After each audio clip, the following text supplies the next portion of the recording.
कार्यक्रमाच्या आयोजनामध्ये ज्यांनी अत्यंत महत्त्वाच्या जबाबदाऱ्या पार पाडलेल्या आहेत असे या कार्यक्रमाचे युवाभारत ची संपूर्ण टीम आणि आवर्जून ज्याला आयुष्यात काहीतरी करून दाखवायचं आहे किंवा ज्याच्या डोळ्यामध्ये स्वप्न आहे फक्त ते स्वप्न पूर्ती कशी करायची आणि त्याचा मार्ग शोधण्यासाठी म्हणून आज उपस्थित असलेले मोठ्या संख्येनं लातूर शहर लातूर जिल्ह्यातील तरुण मित्रमैत्रिणी आपल्या या पहिल्या प्रारंभ सत्राच्या अनुषंगाने आयोजकांनी हे संपूर्ण कॉन्क्लेव्हच्या मागची काही पार्श्वभूमी आहे किंवा ही का आयोजित करण्यात आलेली आहे आणि याच्यातून आपल्याला काय उद्देश साध्य करायचा आहे ते आपल्याला थोडक्यात या ठिकाणी विवेचन आपल्यासमोर केलेलं आहे. त्यानंतर या वेगवेगळ्या सत्रामध्ये ज्यांना स्पर्धा परीक्षेमध्ये तयारी करायचं आहे त्यांच्यासाठीचं सत्र आहे. ज्यांना उद्योग विश्वामध्ये स्वतः बिझनेसमॅन व्हायचं आहे त्यांच्यासाठीचं स्वतंत्र सत्र आहे. ज्यांना IT सेक्टरमध्ये इंजिनियर होऊन आपलं करिअर करायचं आहे त्यांच्यासाठीचं सत्र आहे.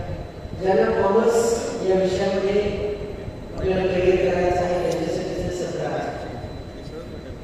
परंतु ही सगळी सत्र जेव्हा होती त्याच्या आधीचं महत्त्वाच्या ज्या गोष्टी आहेत त्या मला वाटतं की आपल्या सगळ्यांना त्या आधी आपल्याला अंगवळणी पडणं त्याचा विचार होणं जास्त गरजेचं आहे.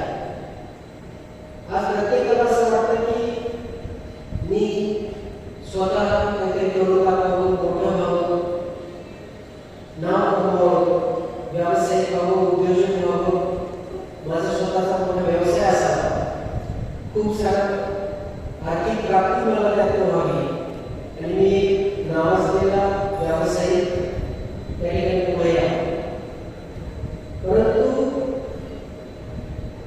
आपण या सगळ्यात उदाहरणार्थ जर आपण बोलायचं झालं तर खूप उंच बिल्डिंग बांधण्याचं आपलं स्वप्न आहे आणि ती बिल्डिंग बांधण्यासाठी आपल्याकडे लागणाऱ्या सगळ्या आवश्यक गरजा आहेत. आपल्याला त्याच्यासाठी लागणारे सगळे फंड्स आपल्याकडे उपलब्ध आहेत मॅनपॉवर आहे रिसोर्सेस आहे मटेरियल आहे सगळं आहे. परंतु ती बिल्डिंग बांधण्यासाठीची जी जमीन आहे ती आपल्याकडे उपलब्ध नाही आहे किंवा ती उपलब्ध आहे परंतु ती इतकी पोखरलेली आहे की आपण त्या ठिकाणी इमारत बांधू शकत नाही. मग आपल्या त्या स्वप्नाला काय अर्थ जर ती बिल्डिंग बांधण्यासाठी आवश्यक असलेली जमीन आपल्याकडे नाही किंवा जी आहे ती पोखरलेली आहे. आपल्याला एक खूप सुंदर वृक्ष त्या ठिकाणी लावायचा आहे आणि त्या वृक्षाला पाणी घालायचं त्याला मोठं करायचं आहे आणि त्या वृक्षाकडे थोडं वृक्ष आपल्याला निर्माण करायचं आहे आणि ज्याच्यातून आपल्याला नंतर असंख्य हजारो लाखो वृक्षांचं जंगल तयार करायचं आहे. त्याच्यासाठी सुरुवातीला एक वृक्ष आपल्याला लावायचं आहे.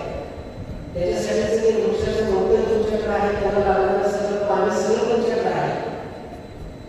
परंतु ज्या जमिनीत ते वृक्ष लावायचे ती जमीन तुमच्याकडे नाही किंवा ती जमीन तुमच्याकडे आहे पण त्या जमिनीत अजिबात रस नाही. म्हणजे तुम्ही त्याच्यात कितीही चांगल्या दर्जाचा वृक्ष लावला तरी तो जोपासतच नाही कारण त्या जमिनीत रसच नाही. मग ही जी जमीन आहे त्याच्यात रस नाही ही जी जमीन आहे ती पोखरलेली आहे ते काय आहे?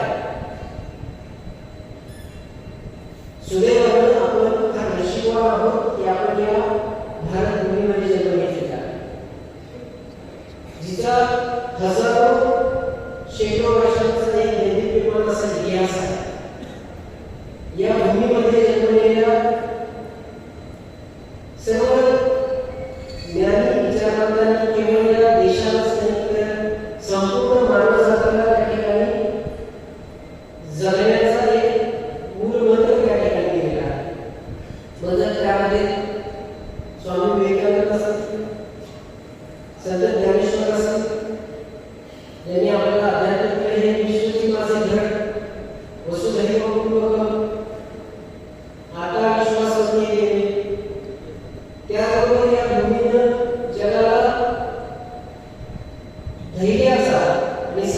प्रवासात सुद्धा त्या ठिकाणी परिचय करून दिला. तसे अति पराक्रमी याच भूमीने जगाला त्याचा परिचय करून दिला. आताच्याही परिस्थितीमध्ये या जगामध्ये जर आपण पाहिलं तर या जगाच्या जी काही वेगवेगळ्या क्षेत्रात प्रगती आहे. आपण साधन उदाहरण घेतलं सिलिकॉन व्हॅली मध्ये जर इंजिनियरची संख्या पोहोचली आणि त्यापैकी भारतीय किती आहे हे जर आपण पाहिलं तर आपल्याला असं लक्षात येईल की या जगावर राज्य करणाऱ्या असंख्य कंपन्यांचे जे सीईओ आहेत हे सगळे याच भारत भूमीचे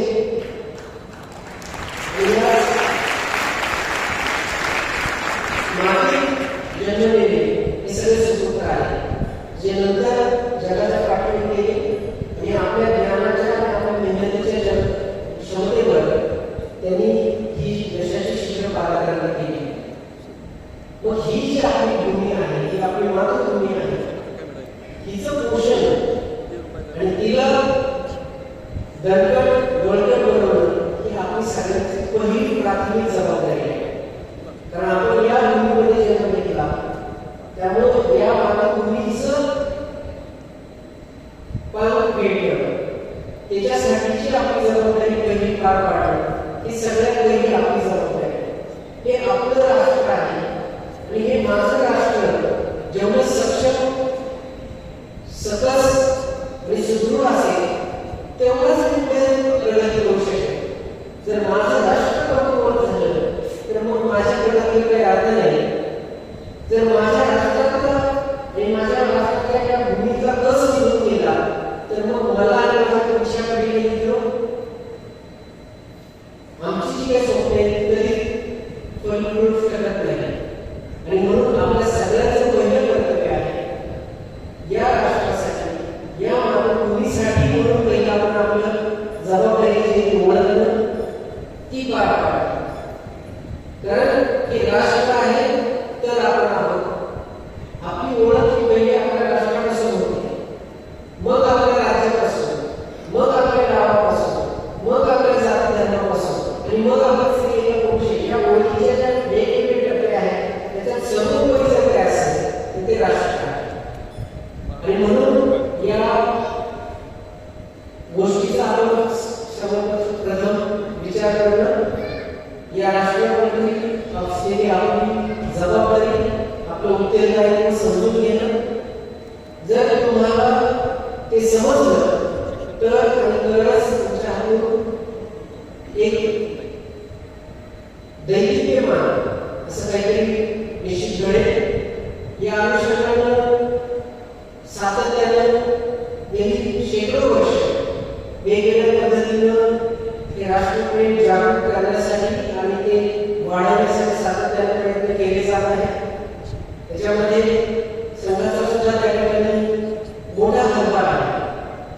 सातत्यानं या भारत देशातील सर्व भारतीयांना एकत्र घेऊन पुढे जाण्यासाठी आणि या जागतिक स्पर्धेमध्ये आपल्या राष्ट्राला अग्रेसर ठेवण्यासाठी सातत्याने प्रयत्न चालू आहेत. त्याच्यामध्ये वेगवेगळ्या प्रकारचे उपक्रम कार्यक्रम आणि मार्गदर्शन हे सातत्याने त्या ठिकाणी केलं जात आहे.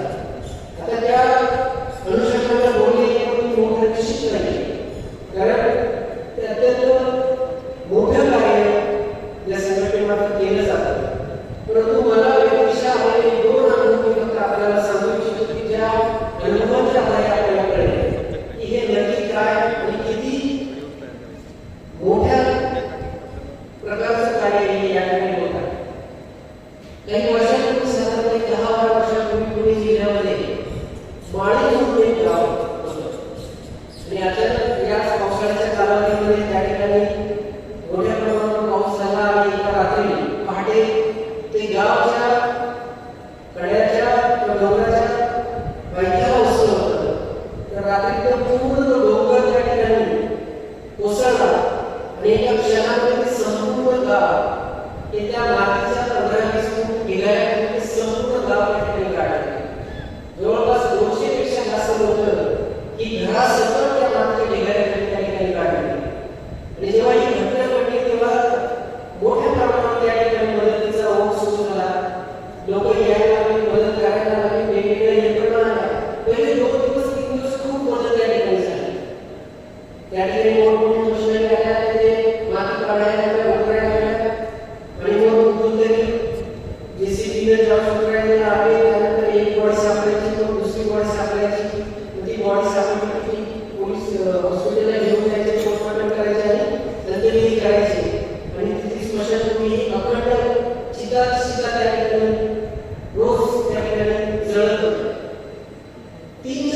दिवसानंतर मात्र आपोआप ही जी लोकांची जी मदत होती किंवा जे काम करण्याची यंत्रणा होती ती आपोआप त्या ठिकाणी मनोभावना मागास आणि असं लक्षात आलं की त्या ज्या मेन पॉलिसी होत्या त्या 5-7 दिवसानंतर ज्या बाहेर येत होत्या त्याच्यातली असणारी जी काही परिस्थिती आणि जी काही दुर्गंधी होती तर त्यामुळं त्या लोकांनी त्या ठिकाणी त्याचं काम थोडंसं त्या ठिकाणी आपण ते घेतलं कारण तशा परिस्थितीत आम्ही काम करू शकतो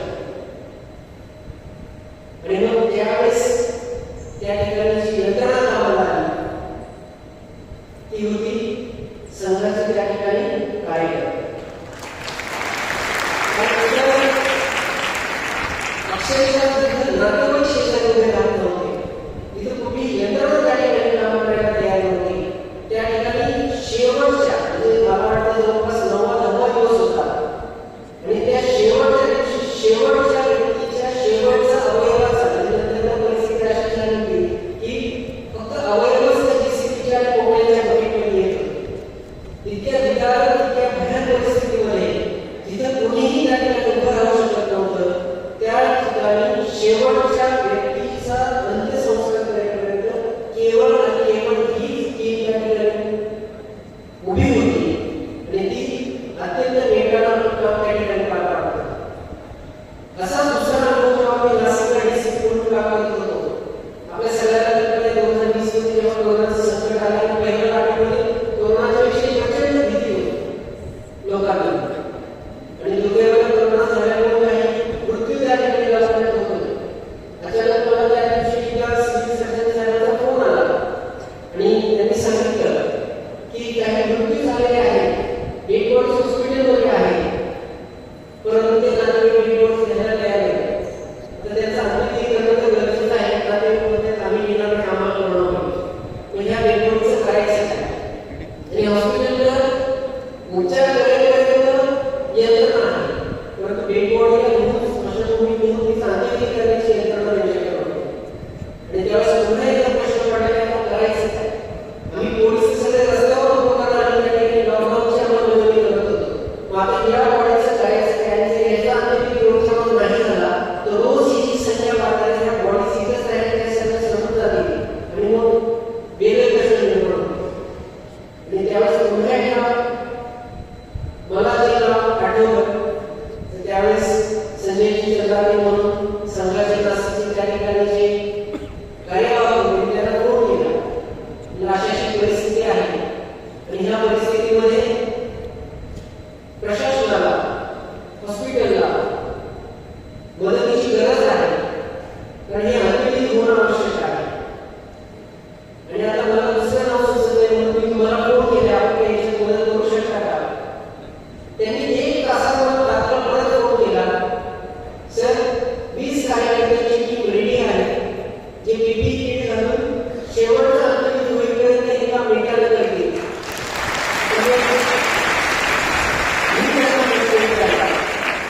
हे तुम्ही करताय तर त्या 20 कार्यकर्त्यांच्या जीविताचं काय कारण कोरोनाचं इन्फेक्शन जर त्यांना झालं तर त्यांचाही कदाचित जीव जाऊ शकतो तर त्यावेळेस त्यांनी सांगितलं की या विषयावर सविस्तर चर्चा झालेली आहे याची जाणीव आम्हाला या कार्यकर्त्यांना त्याची जाणीव करून दिली आहे की हे काम करताना कदाचित तुमचाही जीव त्या ठिकाणी जाऊ शकतो परंतु या परिस्थितीत सुद्धा ते 20 कार्यकर्ते तयार झालेले आहेत आणि ते 4-4 टीमनी आम्ही 5 टीम बनवलेल्या आहेत प्रत्येक टीम एक अंत्यविधी केल्यानंतर 2 दिवस स्वतंत्र क्वारंटाईन होईल आणि अशा पद्धतीने हे रोटेशन चालू राहील पुढचे 2 महिने हेच कार्यकर्ते सगळ्या अंत्यविधी त्या ठिकाणी शांतपणे करत होते कोणालाही कल्पना सुद्धा नव्हती की ह्या अंत्यविधी कोण करते आणि कोणामार्फत केले जातात म्हणजे ही 2 उदाहरणं आपल्याला हेच शिकवून जातात की जेव्हा राष्ट्र संकटात असतं आणि जेव्हा सगळे यंत्रणा अपयशी ठरतात तेव्हा एक संघटन आहे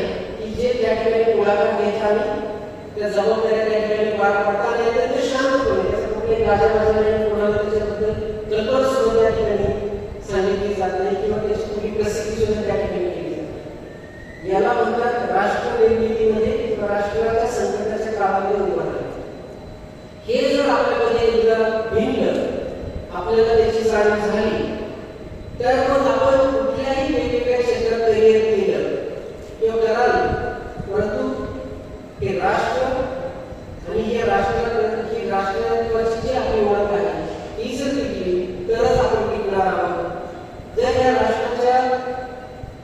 अस्मितेवर किंवा या राष्ट्राच्या ओळखीवर जर कुठलाही संकट आलं तर ते संकट काळानंतर आपल्याला कधी गळवून करेल याची आपल्याला सुद्धा त्या ठिकाणी कल्पना येणार आणि त्यामुळे या सगळ्या परिस्थितीमध्ये आपल्या सगळ्यांना पुढच्या सत्रामध्ये करिअरच्या गायडन्सच्या अनुषंगाने गायडन्स होईल. परंतु आजच्या या सत्रामध्ये जर आपल्याला काय समजून घ्यायचं असेल तर ते आहे राष्ट्र सर्वोपरी. माझी ओळख ही राष्ट्राच्या ओळखीच्या नंतर माझी ओळख आहे.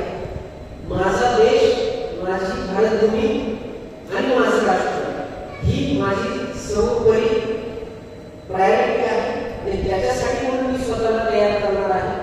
ती माझी तयारी झाली. त्यानंतर माझं राष्ट्र सक्षम असेल, माझं राष्ट्र सुदृढ असेल, माझं राष्ट्र वेगाने प्रगती करत असेल तर माझी प्रगती आपण होणार असेल. कारण मी या राष्ट्राचा घटक आहे. त्या प्रगतीमध्ये माझाही हातभार लागणार आहे आणि त्या प्रगतीसोबत माझी प्रगती होणारच आहे. तर त्यामुळे आपण या सत्रामध्ये पहिलं आपल्याला एवढंच मनावर आपण हे घेऊया की मी या भारतभूमीचा, भारताचा, या राष्ट्राचा नागरिक आहे आणि ते राष्ट्रीयत्व ते मी माझ्यामध्ये सर्वप्रथम आणणार. या राष्ट्राच्या प्रती माझ्या ज्या काही जबाबदाऱ्या आहेत त्या पहिल्या मी पार पाडणार आणि त्यानंतर मग मी माझ्या वैयक्तिक ज्या काही अस्मिता आकांक्षा आहेत त्याचा विचार त्या ठिकाणी करणार. पुन्हा एकदा आपल्या सगळ्यांना आजच्या दिवसभराच्या या वेगवेगळ्या सत्रामध्ये सहभागी होण्यासाठी मी खूप साऱ्या शुभेच्छा देतो. आपण आवर्जून आपला आज दिवस संपूर्ण या ठिकाणी वेळ काढलेला आहे. आज आपल्या या दिवसभराच्या या सगळ्या सत्रांमधून आपलं वैयक्तिक आणि वेगवेगळ्या स्तरावर जे काही मार्गदर्शन होऊन आपल्याला जे ज्ञानार्जन आज होणार आहे तर त्यामुळे आपल्या भविष्यासाठी, करिअरसाठी आपल्याला योग्य दिशा आणि त्या अनुषंगाने आपली जी वाटचाल कशी करायची आहे त्या दृष्टीने आपल्याला निश्चित या ठिकाणी मार्गदर्शन मिळेल अशी मी आपल्याला खात्री देतो. पुन्हा एकदा आपण सगळेजण या ठिकाणी मोठ्या संख्येने उपस्थित राहिला त्यामुळे आपल्या सगळ्यांचं मनपूर्वक असं कौतुक करतो. माझ्या दृष्टीनं आम्ही सातत्यानं पोलीस विद्यार्थी संवादाचे उपक्रम घेत आहोत. 1 ऑगस्ट पासून 30 सप्टेंबर पर्यंत संपूर्ण जिल्ह्यामध्ये पोलीस विद्यार्थी संवादाचा उपक्रम आमचा त्या ठिकाणी सुरूच आहे. त्या अनुषंगाने वेगवेगळ्या शाळा महाविद्यालयामध्ये आम्ही आमच्या अधिकारी जात आहोत. कारण आम्ही सुद्धा सगळ्यांना हेच सांगण्याचा प्रयत्न करत आहोत की तुम्ही विद्यार्थी म्हणून या भारताचे नागरिक म्हणून जर सक्षम झाला तर मग तुम्ही कुठल्याही क्षेत्रात गेला तुम्ही यशस्वी व्हाल. त्याच उपक्रमांतर्गत आज मला आपल्या सगळ्यांशी संवाद साधण्याची संधी युवा भारतने उपलब्ध करून दिली त्याबद्दल मी त्यांचा मनपूर्वक आभार व्यक्त करतो. कारण आमचा आणि युवकांचा संवाद जेवढा वाढेल तेवढा त्याचा कळत नकळत आम्हाला सुद्धा या लातूर जिल्ह्याला आणि लातूर शहराला शांत आणि सुरक्षित ठेवण्यासाठी निश्चित त्या ठिकाणी उपयोग होणार आहे. आणि म्हणून या संधीचा मी या ठिकाणी पोलीस अधीक्षक म्हणून मी स्वतःही याचा फायदा त्या ठिकाणी घेऊन येणार आहे की मला या निमित्तानं आज एवढ्या हजारो विद्यार्थ्यांशी संवाद साधता येणार आहे. तुम्ही जेवढे सुरक्षित आणि सक्षम व्हाल तेवढाच आपला लातूर जिल्हा सुरक्षित आणि सक्षम होईल अशी मला खात्री आहे. पुणे आयोजकांचा सुद्धा या ठिकाणी मनपूर्वक आभार व्यक्त करतो आणि सांगतो जय हिंद.